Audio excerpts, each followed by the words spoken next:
Indonesia, a land of 17,508 islands, 1,340 ethnic groups, 6 religions, and 187 indigenous beliefs. It's home to nearly 286 million people, each carrying a story shaped by place, time, and tradition. It's a highly diverse country, yet there is one thing we all do regardless of our background: makan pakai tangan.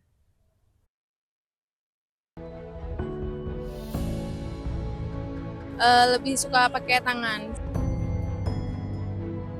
Soalnya kalau pakai tangan kayak lebih nikmat gitu. Pakai tangan. Biasanya pakai tangan. Long before forks and spoons ever reached the Indonesian archipelago, people here already had their own way of eating. A way that is deeply connected to the food itself, eating with their hands.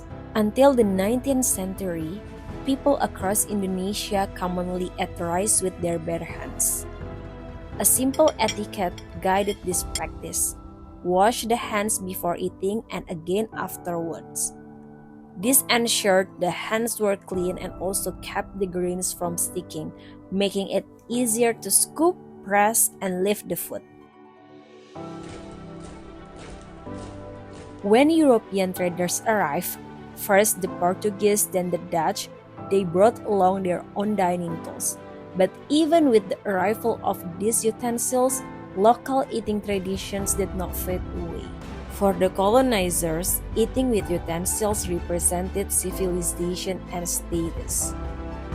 But for Indonesians, eating with hands was neither primitive nor outdated. It was practical. It was familiar. It belonged to the rhythm of everyday life. And most importantly, it belonged to the people. Even after centuries of colonial influence, the act of eating with hands remained untouched. From one end of the archipelago to the other, Indonesians continued to eat with their hands. Starting from the sticky, elastic texture of papeda in the east to the soft, breakable rice found in dishes like nasi Padang in the west. Even the ways of eating have their own tiny routines, gestures passed down quietly through generations. Nasi Padang, for instance, has a rhythm of its own. Hi, I'm gonna eat nasi Padang, and for the full experience, we're gonna rinse our hands first. Depends on your preference. Using this is a water in a bowl, and we usually call it air kobokan. But if you prefer this thing, it's okay. It just depends on your preference. After wash your hands, you can start eating. We usually press this and we mix it together first before we eat. My mom used to feed me and my other 3 siblings from one plate, and we used to wait for our turns untuk disuapin. And I thought it was just an easy way for her to feed us like this, very efficient. But now I think it's just her way to keep us close together. And it's been done by generations, so I think it's part of our culture. Well, you can actually eat nasi Padang with spoon, but I prefer using our hands because you can actually feel the texture of your food and somehow it tastes better. Well, we do it all the time. Most of my coworkers eat with hands, even my boss.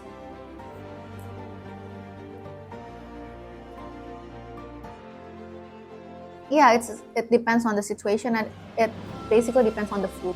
When you eat like something very, kuah-kuah, it's not really appropriate, or it's not effective for you to eat with your hands. But other than that, I think it's okay.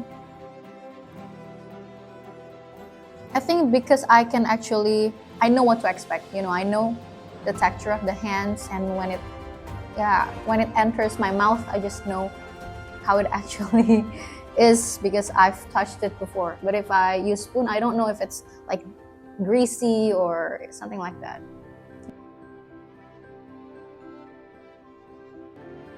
Well, it can be very disgusting if you do not rinse your hands before eating, or when after you touch something, disgusting, and then you straight away you eat. I think that is disgusting. But if you wash your hands first, it's not. It's like, well, I think almost everyone in this world at some point eat with their hands, like chips or whatever. So what's the difference? Enak.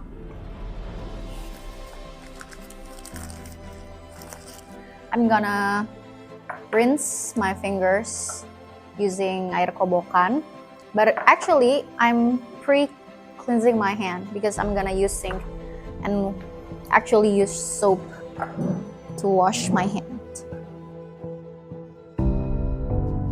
Even as globalization reshaped tastes and introduced foods from around the world, the tradition didn't disappear.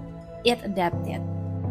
From fried chicken buckets to fast food meals and a few international dishes, some foods naturally blend into the Indonesian habit of eating with hands, sometimes with plastic gloves, sometimes directly. The technique may change, but that familiar, intimate way of enjoying food stays the same. It lives on in homes, in marketplaces, in small street stalls. It survived because it was never just a way of eating. It was cultural identity, a connection to ancestry, to community, and to the land itself. Today, Indonesia is modern, urban, and globally connected. Yet this tradition lives on. From village kitchens to city office, from family tables to professional settings, Indonesians still choose to eat with their hands. Not because they have to, but because it feels right, because it feels like home.